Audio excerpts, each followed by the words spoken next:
Welcome to the Exit Engine Podcast, episode 57.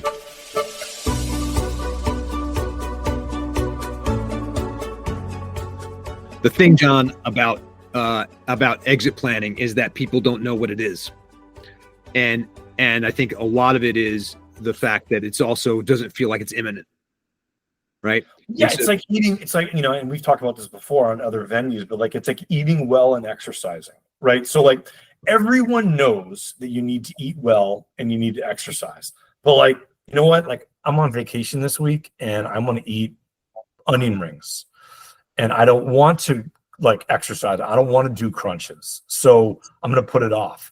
And that's the sort of same thing with exit planning is like, I feel comfortable doing what I've done for the last, 15 years. And I've built my business and look where I've gotten. I've gotten to this point and my business is going great. It's a lifestyle business. I'm doing fine. No problem. But exit planning requires you to think differently, right? It requires you to think from the perspective of a buyer and someone who's not you, right? You're not thinking when you're doing exit planning properly, you're thinking from the perspective of above the business, and you're floating above of your entity saying, right, what is this like? Like, where are my deficiencies? And that's going to be tough for people.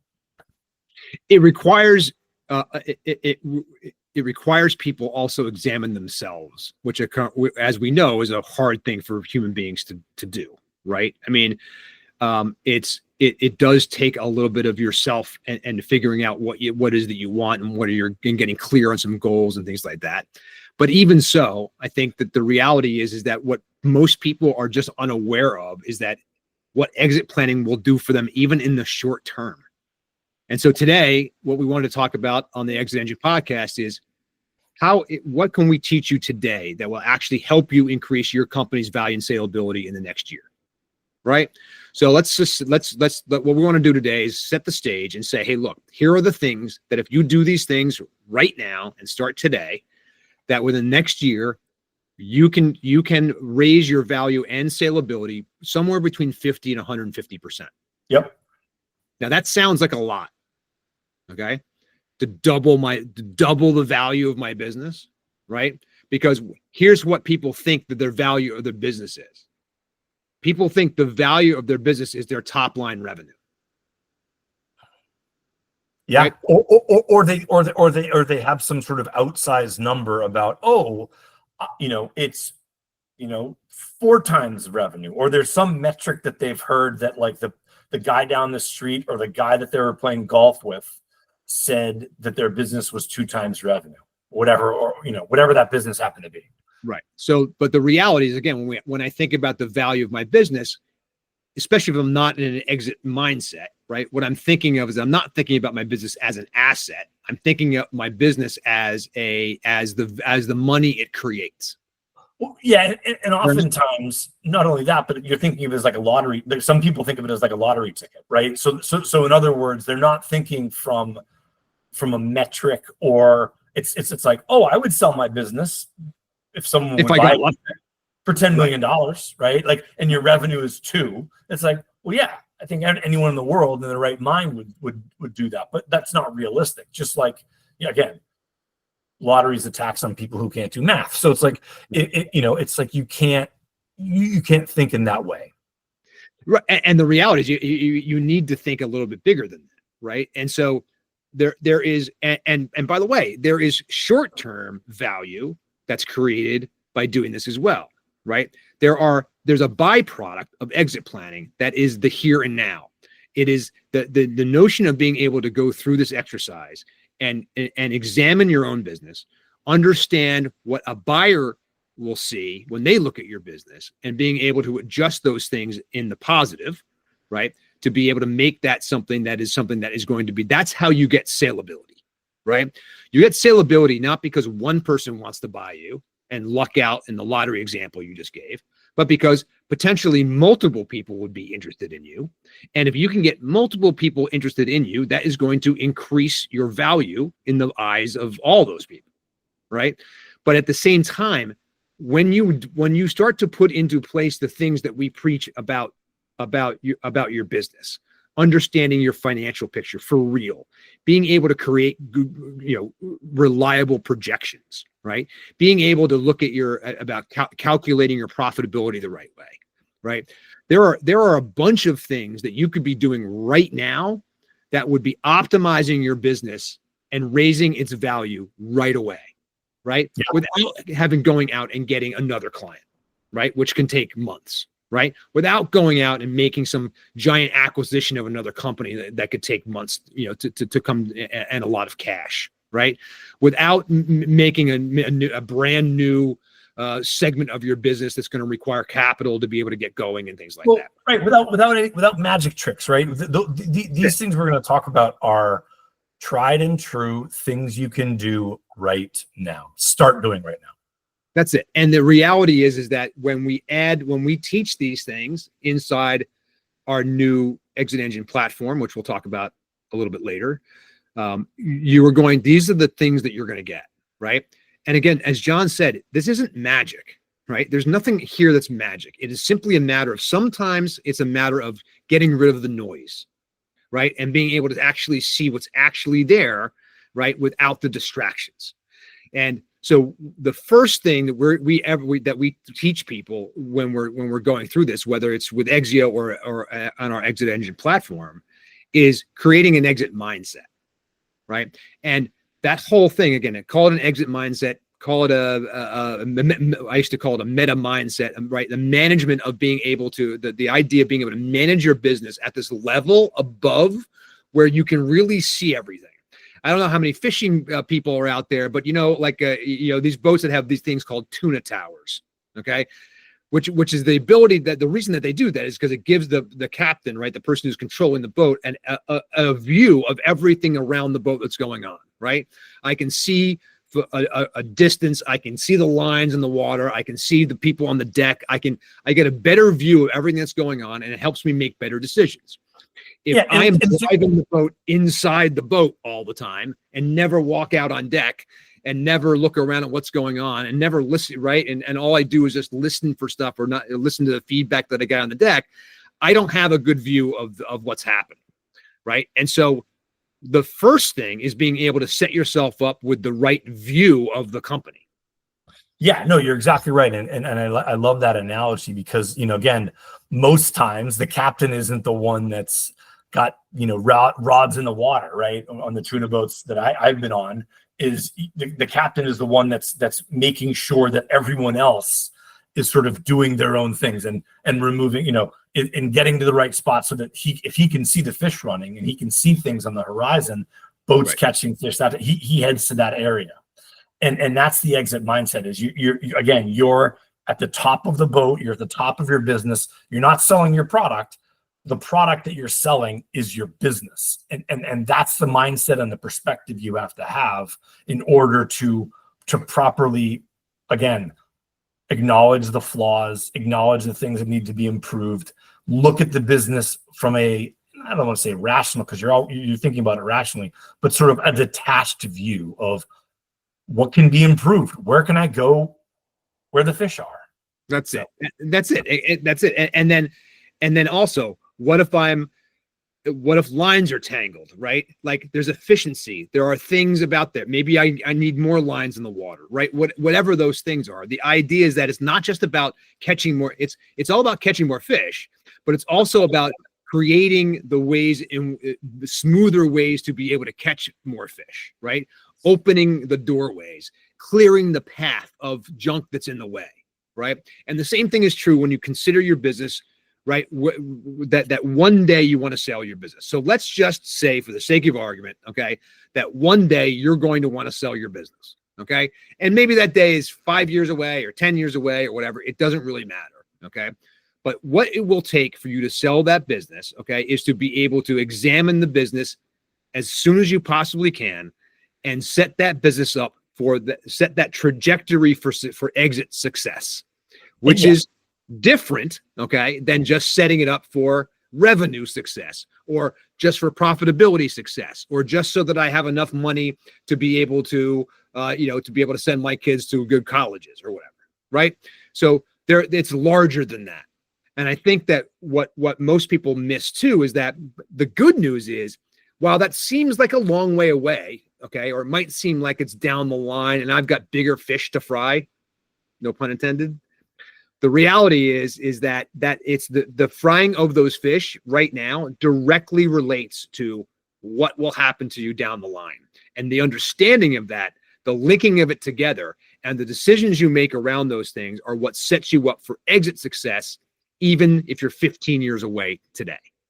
So on this show today, we're going to dedicate this entire hour today, okay, to walking you through growing your company's value somewhere between 50 to 150% in the next 12 to 24 months. All right. You pick the timeline.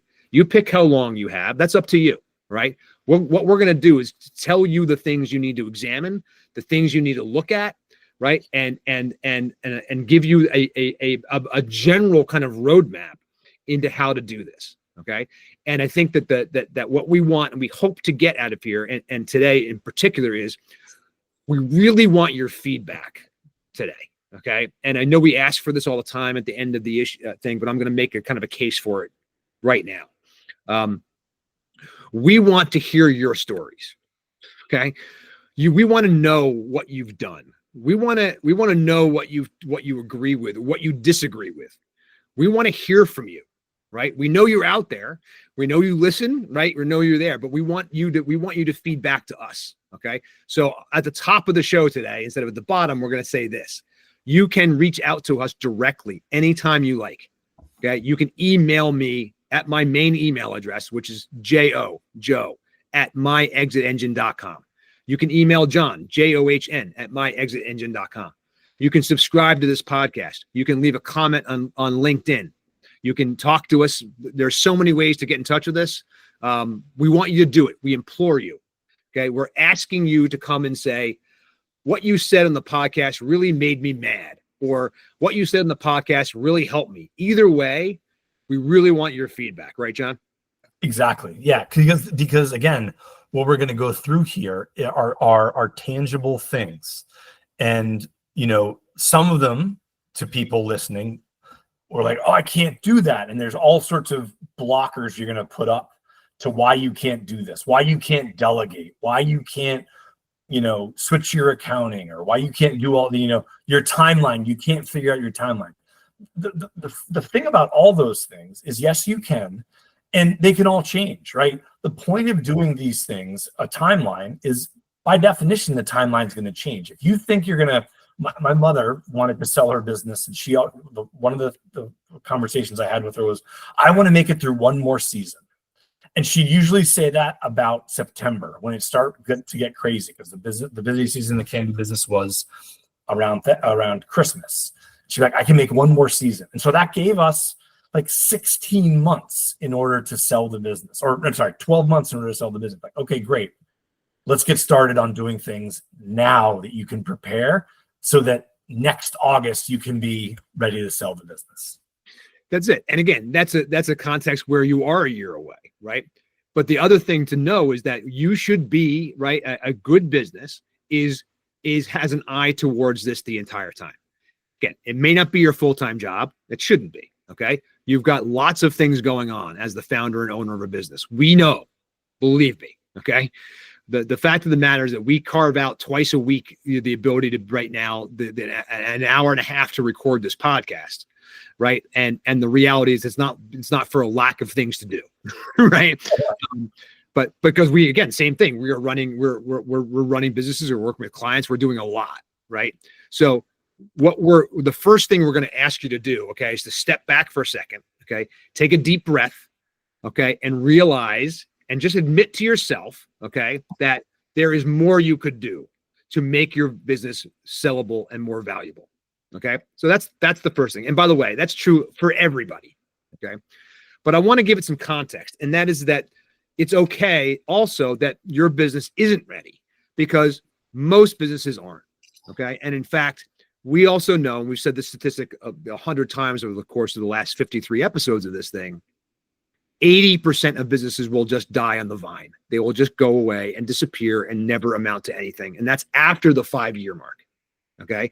So generally speaking, you make it 5 years, through a business, and chances are you are now going to survive. You've made it through the hardest times. You've figured out. You've had enough time to figure out what works and what doesn't.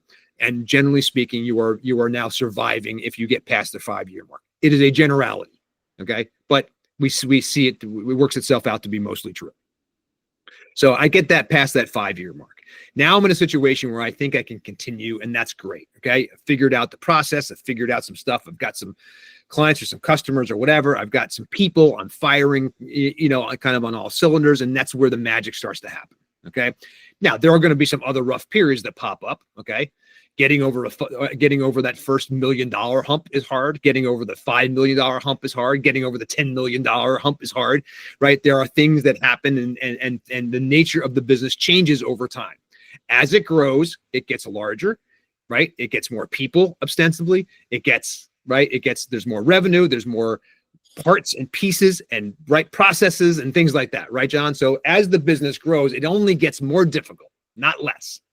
Right? Yeah. To guide this ship in the right direction. Yeah. And one of the most important things is, again, get clear on your exit goals, what you want from your business. So as just Joe mentioned, all those things that are going on in the business, you need to set your goals, because again, you will never get to where you want to go if you don't have something written down, right? So like your desired timeline, what you need from the business. Again, think of the business as an asset that can be sold for you to achieve your personal goals, and your legacy, right? Maybe you want to keep the name on your business. So what are those goals? And write them down on a piece of paper, including your timeline, what you want from the business, and any sort of other either legacy or different goals. That will help you know what you need to do, and you'd be like, okay, I have 2.5 years, or I have 4 years, or I have 5 years left in this business. That's the first thing. Get clear on the goals, because then again, you can arrange everything else to work to get there. That's exactly right. And I think that the failure of people that we see on the sales side, of people who are not mentally prepared for two things. One is the fact that their business goes away from them. Okay. So many of us have our identity very much wrapped up, okay, in what we do for a living. Okay. Especially men. It's a modeling thing. Be great if it didn't happen, but that's the truth. Okay. And so, and as no matter what kind of founder we are, no matter what our gender or anything else, the idea is that the more time we spend in this, like anything else, the more it gets wrapped up in who we are. Okay. And so, to suddenly one day wake up and have that, or face the possibility of that going away, I cannot underscore enough, okay, is an incredibly unsettling moment for everyone, okay? It doesn't matter. Now, some people are burned out, man. They're like, I am done with this thing. I am over this. I just want out of here and the whole thing, and that happens, okay? But by and large, most people are not prepared for the feeling of having the business go away. It's like losing an appendage. Okay. It'll feel like your arm's gone.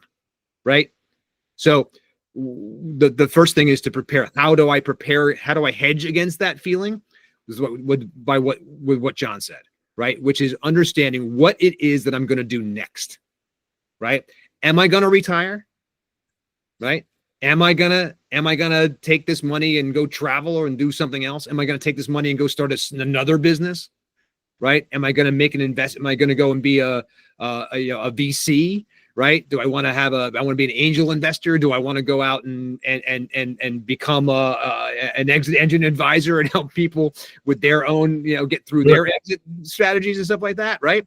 That's just a few possibilities, right? But the idea is, first of all, is understanding where it is you want to head. Before you can build any kind of roadmap to anything, you need two pieces of information. This is where I am, and this is where I want to head. And where I want to head in the context of exit planning is specific. What am I going to do after I sell this business?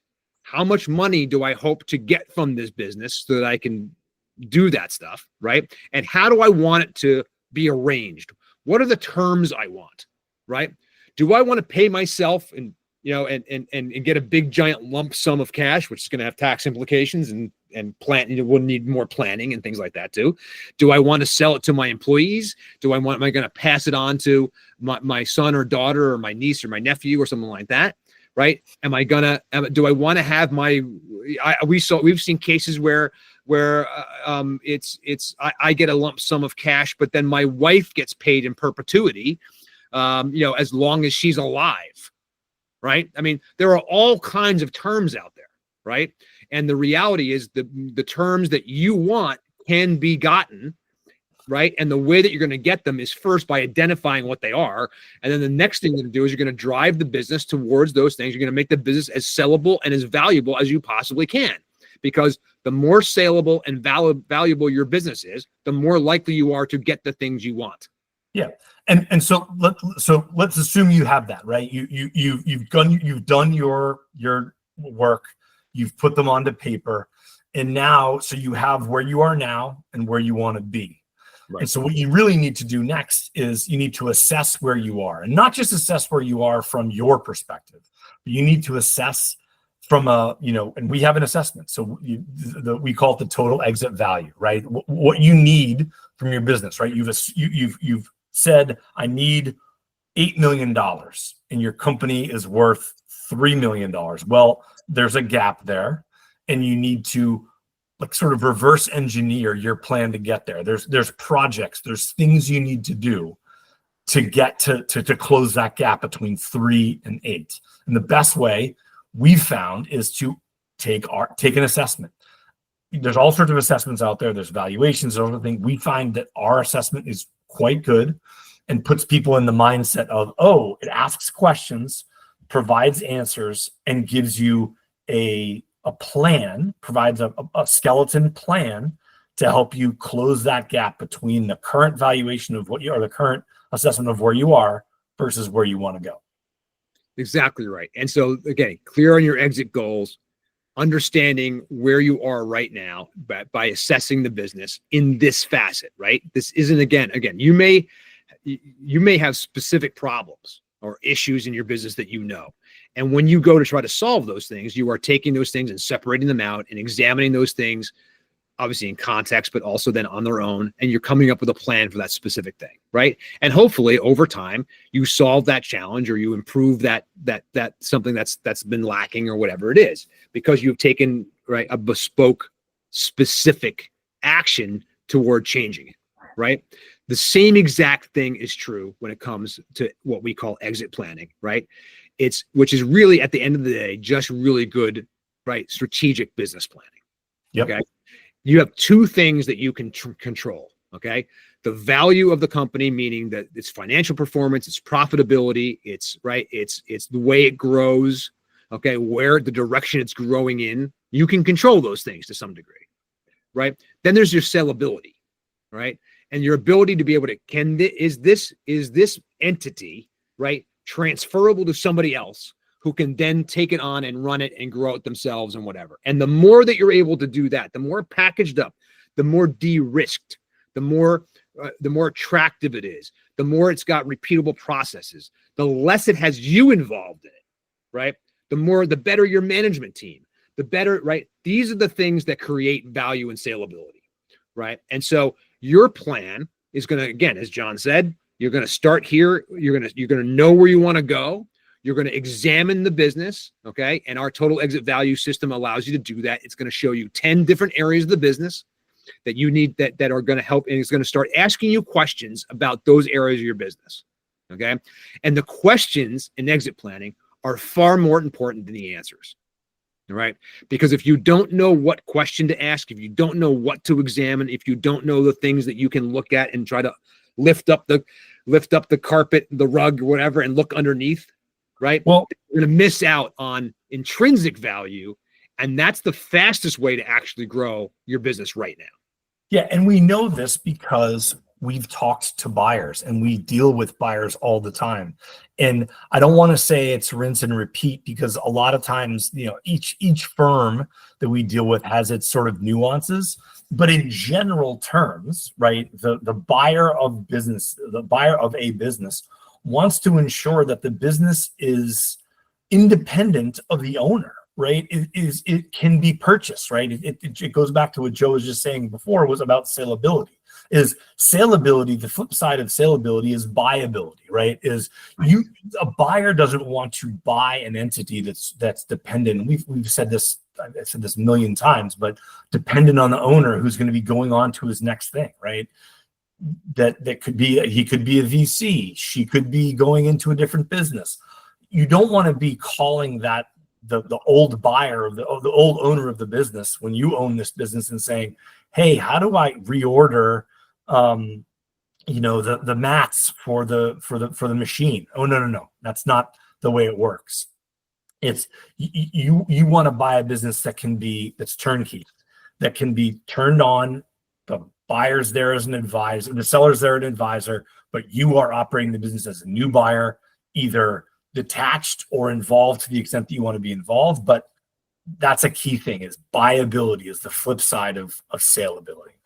It's an excellent point. And so everything that we're doing here at Exit Engine, okay, is about looking at your business through the eyes of a potential buyer. There are different kinds of buyers, and they have different agendas, and they've got different ways and different plans for what they're going to do with the business and how we're going to operate it and all that stuff in the future. And again, finding the right buyer for you as the seller is also a key piece of this, okay? But the idea is, the more value and salability I create in my business, the more options I create around who will buy it, what I can get for it from a term standpoint, and things like that. It's very simple. Yeah. The more value I have, the more options and the more terms I get, and the more potential, the more bidders I have, and that increases the value of the business even further in terms of a final sales price. Yeah. Right. And one way, again, we're getting into the actual strategies. We talked about clear exit goals. Mm-hmm. The next one on our list is, we alluded to it earlier, but building up your team, right? Reduce the dependency of the business on the founder, on you, right? You've built your business, you've gotten it to this place, but again, what we just talked about is it's not going to do any favors if you continue to be the one that people go to for all the answers. First of all, that gets exhausting. And second of all, it's not going to be appealing to any buyer out there. So again, reduce dependency on the founder and start delegating things now and building people up. Because when you meet with buyers and when you talk to buyers in the future, and again, this isn't something that can be done on a Tuesday, right? It's not something that you go back in after Labor Day and you say, meet with somebody. It's like, no. You certainly should meet with someone sooner rather than later, but you have to actually give them power and either elevate them through a promotion or through responsibilities, test people out, work with your financial officer, work with your operations person, and give them more authority. And when people come to you for questions, as an example, even if you can answer the question, even if you know the answer and the answer is blue or, Ascend Systems or 5, whatever the answer be, say, you know what? Sarah is the one to talk to you about this because she is the expert and she knows all of this. And Sarah's going to make mistakes and you're going to coach her. And that's what you need to move towards. You need to delegate and coach people, because that needs to be your role when you're preparing your business for sale, is build up the people around you so that people aren't coming to you for the answers to questions, and you're building up the capabilities of your team who will be here presumably after the sale of your business. And here's a great test for that. Okay. It's a very simple test. You need to be able to leave the office and go on vacation for 5 days.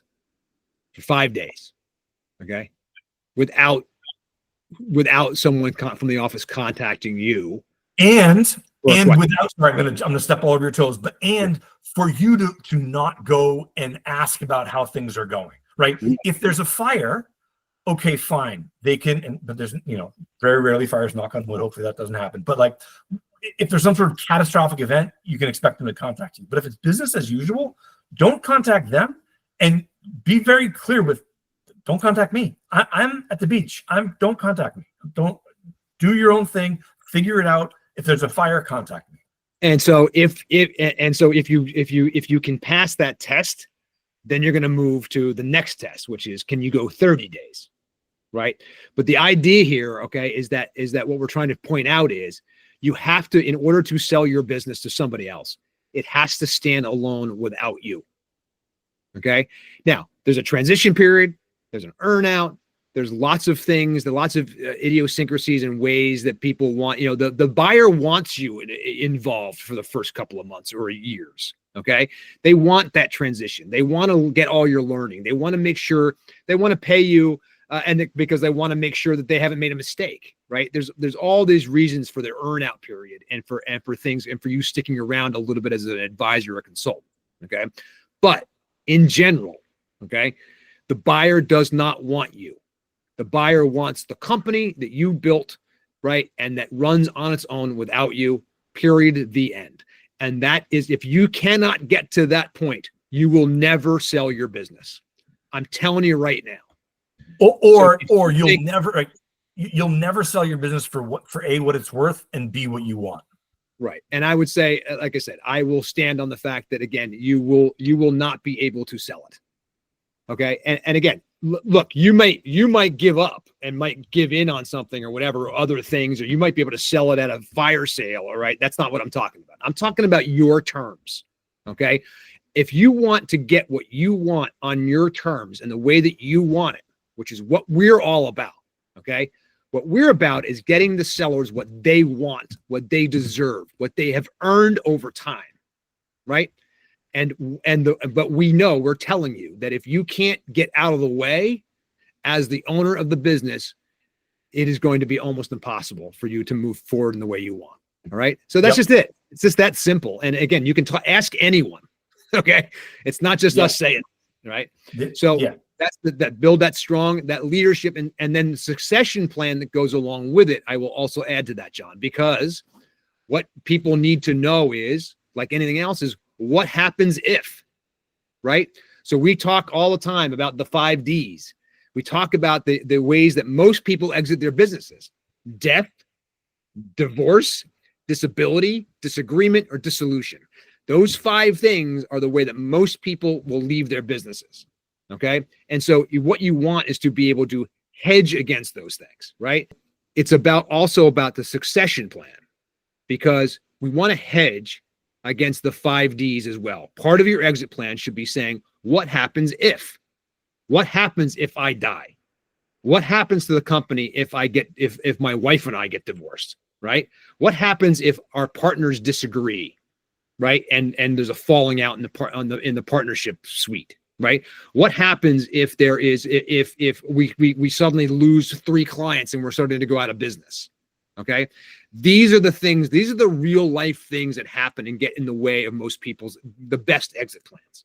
So being able to say, this is the plan of what happens, and communicating that plan is another way in which you can immediately raise the value of your business. Having a succession plan and a leadership team in place will raise your value by 30 to 50% right from the jump. Exactly. I couldn't agree more, and it's true. And trust me when we tell you that when a buyer is looking at this and they're looking and look at VCs, look at what all investors look for is who's the team around you? Yeah, okay, Joe's here, but who's the team around Joe, Mary, Paul that is going to be here when this is gone? And if it's just the Joe show, how strong can the business be? So yes, that's super important. Leadership, succession planning. Really, and again, and so what are we doing when we say these things? And you have a good leader, you start to build a leadership team, and you have a succession plan in place. You have just added to majorly to the value and saleability of your business. Yes, get it?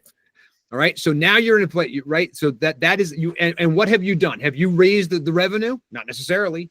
Have you changed the profitability? No. But yet you have added to the value and saleability of your business. And you're de-risking the business, right? So you're promoting more people, you're spreading out the knowledge in the business. So that's good. So the other thing that is relatively simple to do that will raise your value and saleability significantly right off the bat is improving your financial visibility and cleanliness. Yeah. And what that can mean is any number of things, right? We've had clients where we've gone in and we've completely cleaned up their books, and it was a complete mess beforehand, and you couldn't really look at the business before this has happened. So that's one end of the spectrum, fixing mistakes and fixing things that were wrong. To the other side of the coin, if you will, or the other side of the spectrum is true cost accounting, right? Where you have a situation where you have, what was it, 5 products or 4 products, I think it was, and one of them looked highly profitable when in fact it wasn't, and the costs were not allocated properly throughout the product. So again, in that situation, one product looked highly profitable and 3 products looked marginally profitable, when in fact, when you went back and did the accounting and when you attributed the cost, right, the inputs to that product, the way, how much it cost to deliver the product, the support, all those things, it was like 4 marginally profitable products. And so that the buyers looked at that product, looked at that company and said, like, what I'm going to do is I'm going to buy the company, sell the 3 products and focus on the core product. Well, that wasn't possible anymore because it wasn't that highly profitable product that was driving the business. It was poor cost accounting that was making that product look profitable.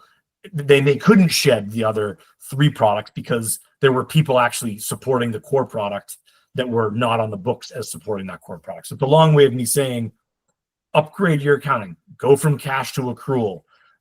Make sure that your product lines are truly profitable and reflect the actual profitability of each product line or service. And by the way, you can then after that, you can start to take a deep dive into things like customer concentration, right? You can start to look at the profitability across product line. You could look at profitability across salespeople.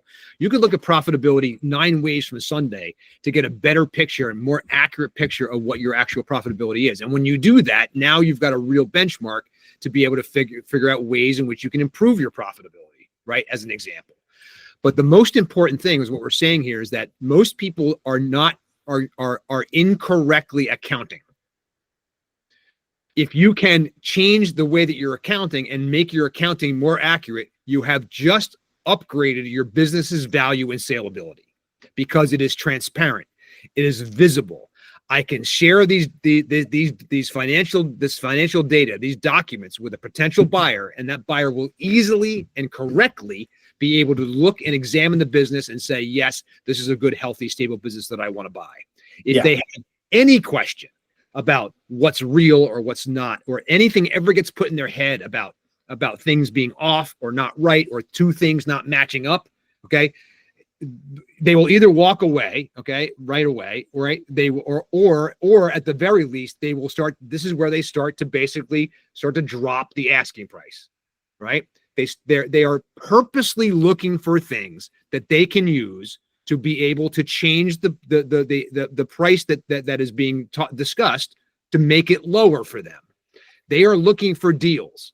They want every single dollar they can possibly get right out of this company so that they can take it and make it as profitable as they possibly can. And by the way, I'm not saying that everybody who buys a business from everybody is going to be able to do that stuff, right?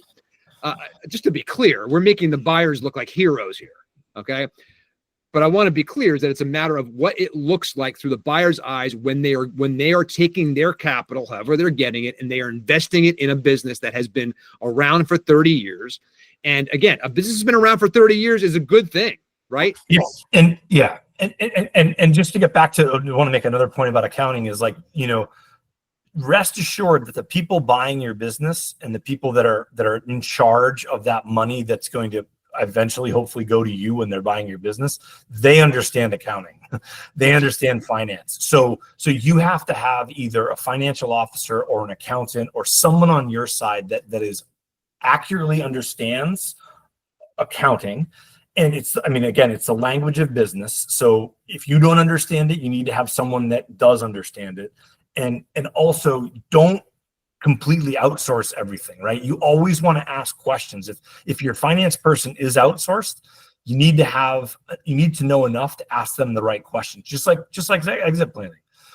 you need to add, sometimes the questions are more important than the answers when you're talking to a CFO or a fractional CFO or an accountant, because when it comes down to sell the business, it's much easier to sell the business and adjust the figures from something that's accurate to something that is, takes into account EBITDA, which is sort of not a financial metric that a lot of people understand.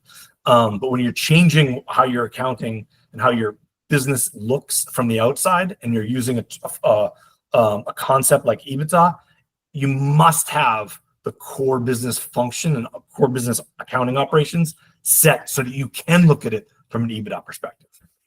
That's exactly right. And again, what we're talking about here is the financial visibility, right?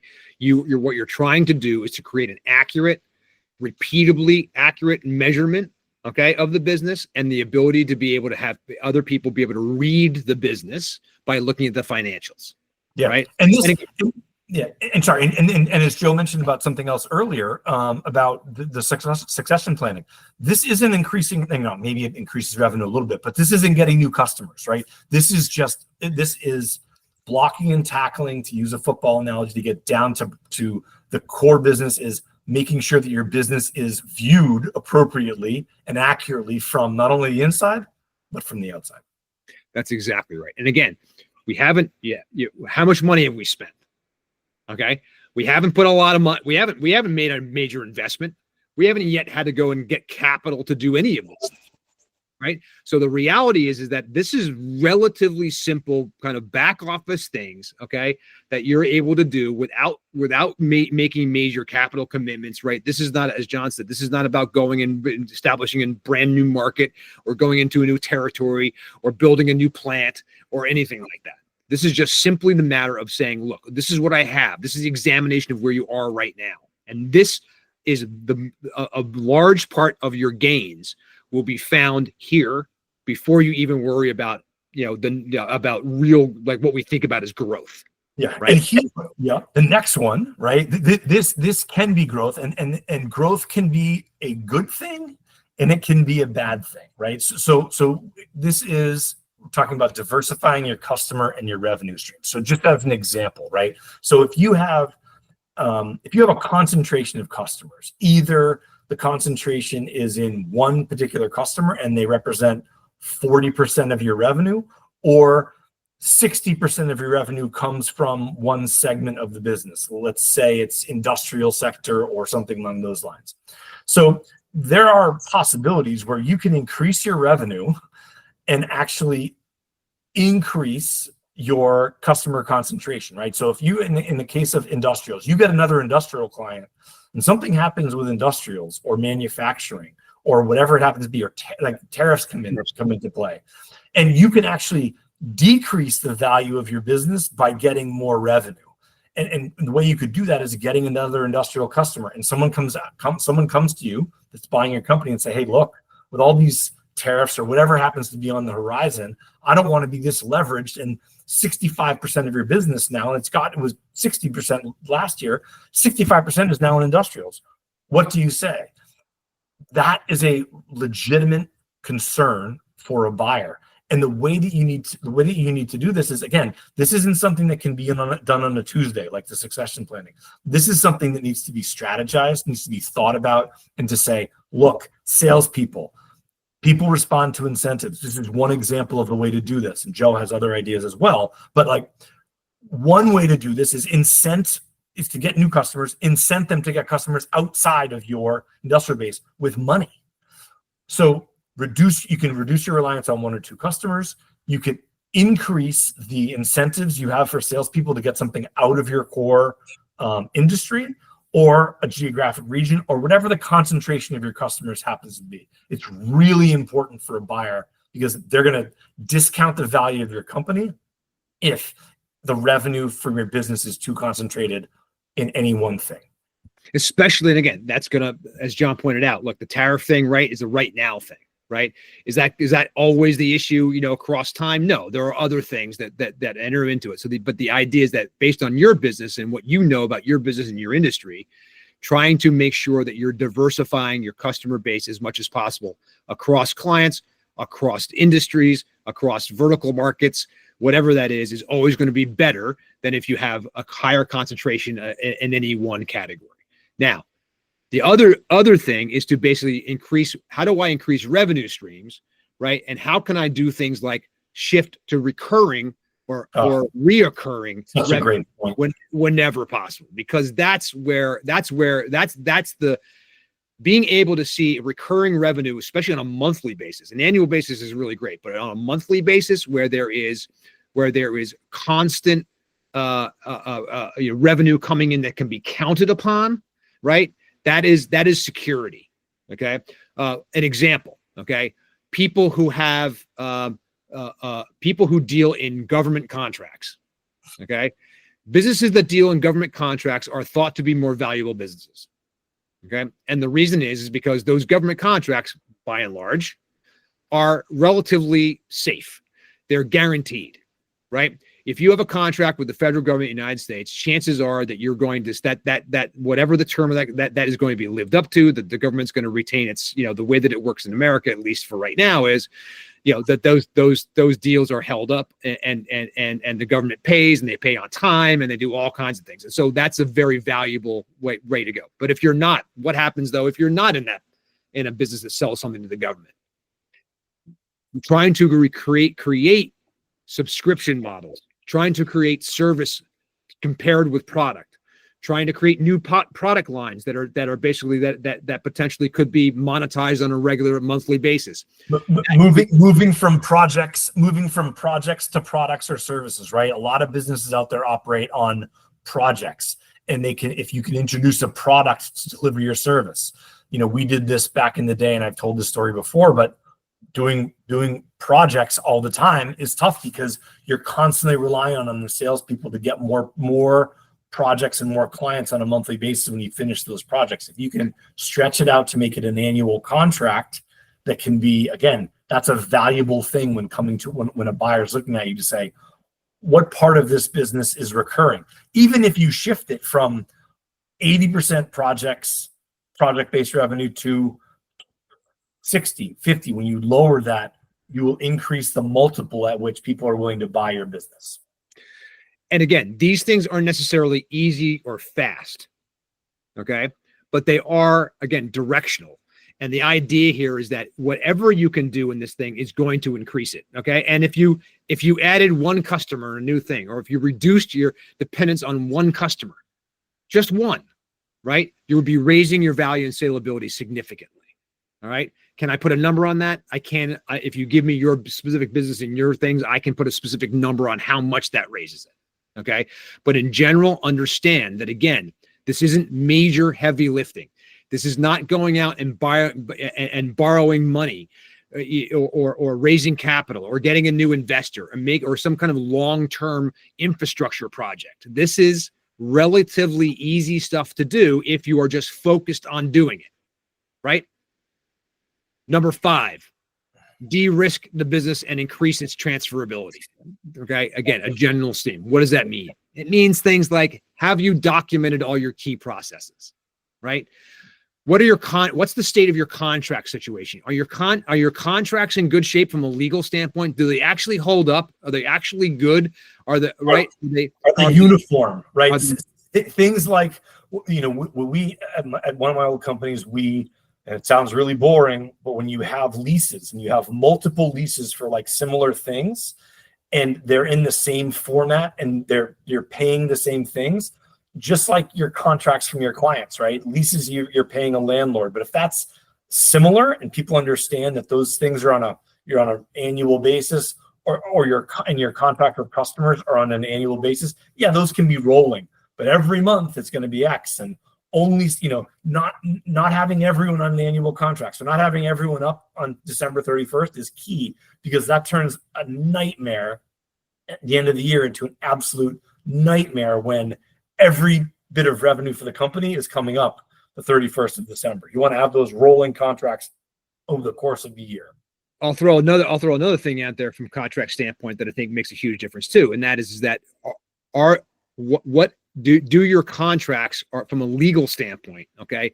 Are there risks involved in those contracts that you are unaware of? Okay. You may not have gotten called on the carpet on something. Maybe you didn't have a customer who got unhappy and tried to pull out or do things or whatever, right, that were going to be adverse to the business. Right. But the reality is that having a legal expert look at your contracts and find the things that potentially are putting you at risk is another, again, this is what a buyer's team will do. A buyer's team will come in and they will bring lawyers in and they will bring accountants in and they will bring in operational experts and all kinds of things, okay, for people to look at specific parts of your business. And the legal part is a huge part of it. Okay. So being able to understand that what's happening with your contracts, right? Where you're being able to have processes that are documented, John, right? You talk about this all the time. Yep.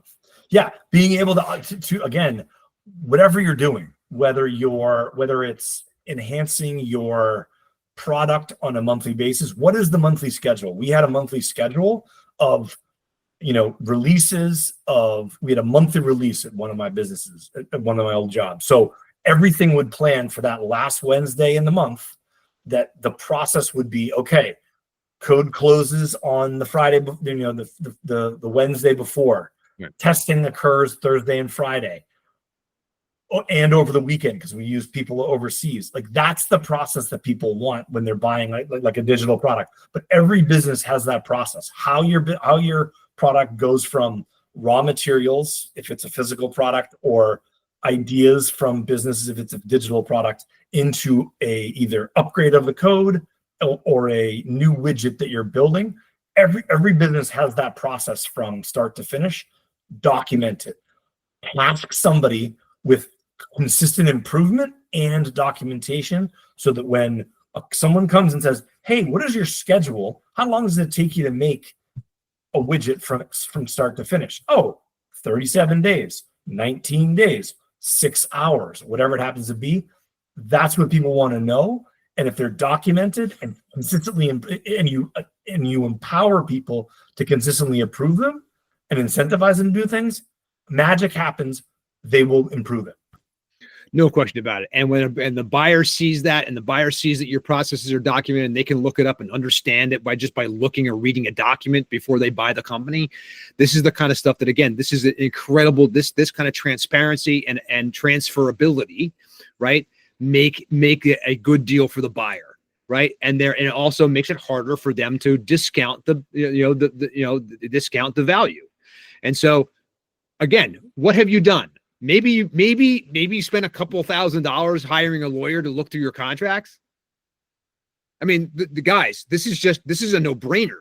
And right? Again, and you can renegotiate these, right? You can change. Everyone understands sort of when you go back to a client and say, hey, we're going to change the contract when it comes up for renewal. And that can occur over the course of a year, right? You decide on it for 2026. We're going to standardize and templatize all of our client agreements. Great. The first one, yeah, it's a little bit of a pain, but you get that sort of consistency from the payment terms, as an example. Those types of things just come in. So every month you get, on the 10th of the month, you get checks, or the 15th of the month, you get checks, and you get paid by all your clients. It just creates repeatability, and it creates process is sort of underrated in the buyer, in companies' minds when they go to sell their business. But when you have process and repeatability, it's a wonderful thing from a buyer standpoint. Exactly. And again, these are things that are going to immediately raise the value and saleability immediately. Okay. And you haven't spent any major, we're not talking about spending major dollars here. You don't have to go, you don't need to go, raise capital to be able to document your processes. You don't need to be able to, you don't have to go and spend thousands of dollars, even on the legal stuff, even when you need to examine contracts and the whole thing.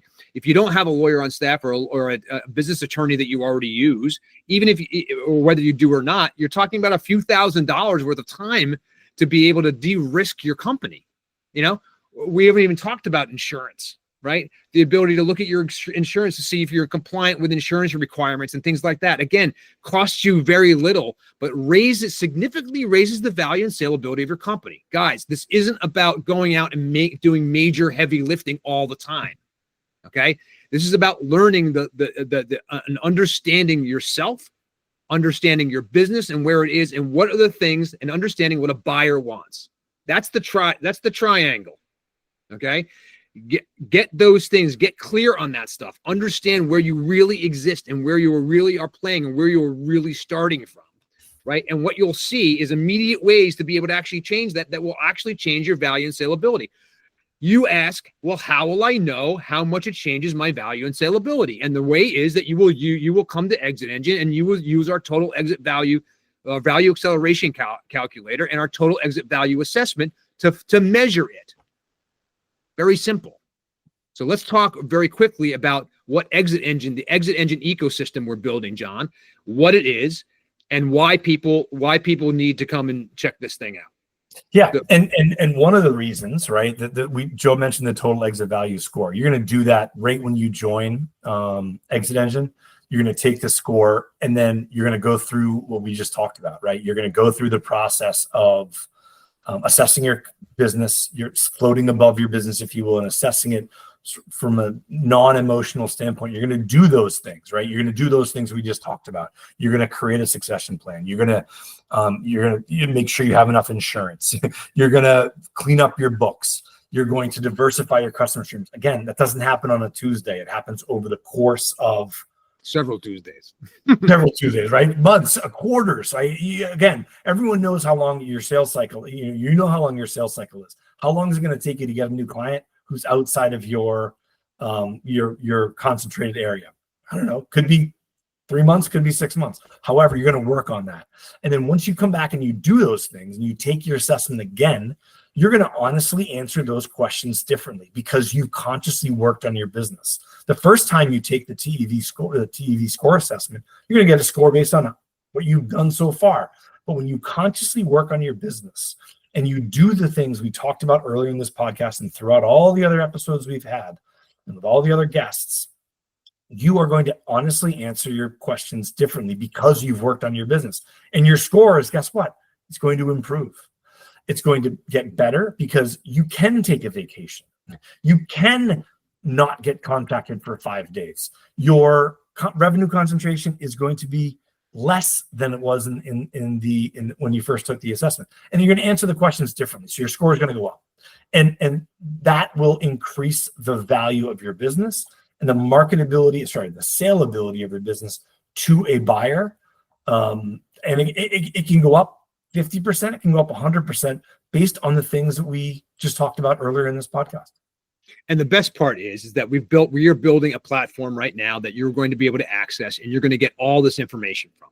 You're going to put in your information, and you're going to get back your total exit value score assessment. You can discover how valuable and sellable your business is. We're going to show you that score always as you make improvements, and you're going to watch that score rise, and you're going to get confident about it. You're going to start to feel as if you have a transferable, sellable business. And again, you may not want to sell your business right now. It's okay, right? But the best businesses are built to sell. Exits are engineered. They are not. You don't luck into them. Okay, the best exits are the ones that that are intentional and that you engineer. And we're going to at this platform, we'll teach you how all the ways in which you need to do that, right? You're going to get an exit roadmap when you get in here. You're going to take the total exit value assessment. We're going to provide you with a timeline and a roadmap. And then we're going to start drip irrigating you with the things that you need to do in a manageable way. Okay. This is not getting in here and spending an intensive, 6-week course. No, this is over time. This might be over years. Okay. But the ability for you to be able to track your score over time as you make these changes. There are two major other benefits that you're going to get out of this. Okay. Being a member of this, of the Exit Engine ecosystem, you're going to get direct access when you need it. Okay. To get the advisory partners that can help you do specific things that you need to do when you need to do them. Okay. So example, you know, of the things we talked about earlier that maybe you don't need help with the succession plan, right? You've got that set. You've consciously done that just through the course of your business.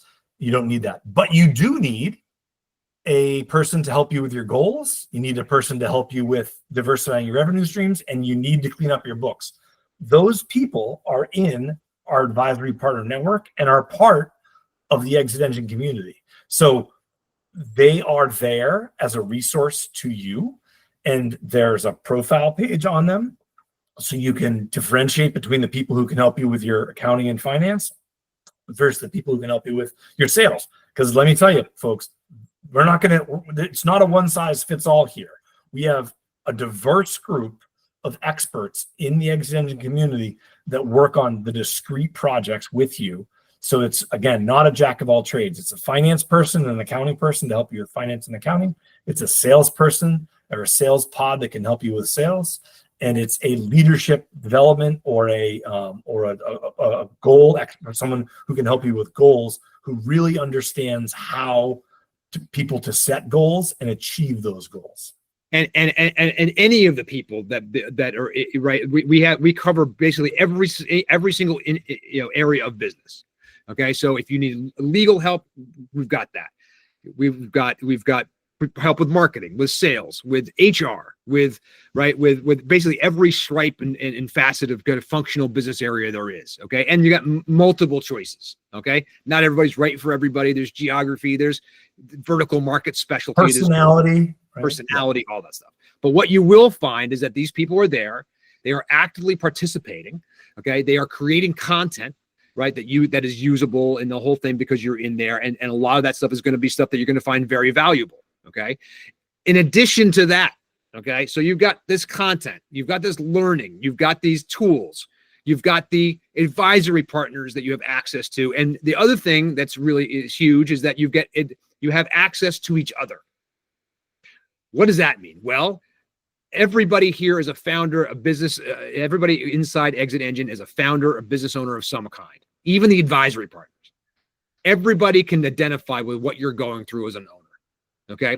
Your ability to be able to surround yourself with peers, okay, who are also going through this, who can help you based on their experience, can come to you and help you do things, right? This is a major piece of being able to have a community around you. It is lonely at the top. We know this, okay? And being the guy sitting in the tuna tower, okay, to continue the analogy from before, right, is lonely, all right? But when you get on the radio and start talking to other captains about what they're seeing and what they're doing and how they're approaching this particular situation, right? Suddenly things become much easier, right? You feel better. You feel surrounded by help, okay? And that's one of the things that we want to make sure happens at Exit Engine, okay? Is that when you come into this community, right, and you join Exit Engine, you are surrounded by the peers, you're surrounded by specialists, and you're surrounded by the content and the learning that can help you basically move your needle in the direction you want to move it. Right? Exactly. Right. So the idea of this, what we believe will happen, okay, is that if you join Exit Engine, okay, and we are willing to put our money and our guarantee where our mouth is, okay, if in the first 6 months, okay, of being a member in Exit Engine, a full paying member of Exit Engine, okay, that you can't raise your value and saleability by 30 points, we will refund every single dollar that you've ever paid to us. Okay, that is our guarantee. All right, we are so confident that you're going to be able to do some of these simple things that are going to raise your value and saleability that we're willing to stake our entire business on. Okay, that's what we're willing to do. How do I join Exit Engine? What is going on there, and what is the status right now in terms of being able to get in this community? Yes. So what you can do right now is go to www.myexitengine.com and sign up for our wait list. And again, we're not going to spam you. We're only going to send you messages related to the community that we're currently building. And so we are collecting people. We have many people on our waiting list waiting for our community to launch. We expect our launch soon. We're creating the advisory partners, the signing up people left and right. But if you go to www.myexitengine.com, throw in your email address, we will let you know when our community launches. And it's going to be, in the next 30 days by the end of the month of September. So get on the waiting list. Let us know, put your email address in, and we will send you only notifications that are relevant to launching of the My Exit Engine community. That's right. Couldn't be easier. Again, all we're going to do right now is we're collecting people, and here's why.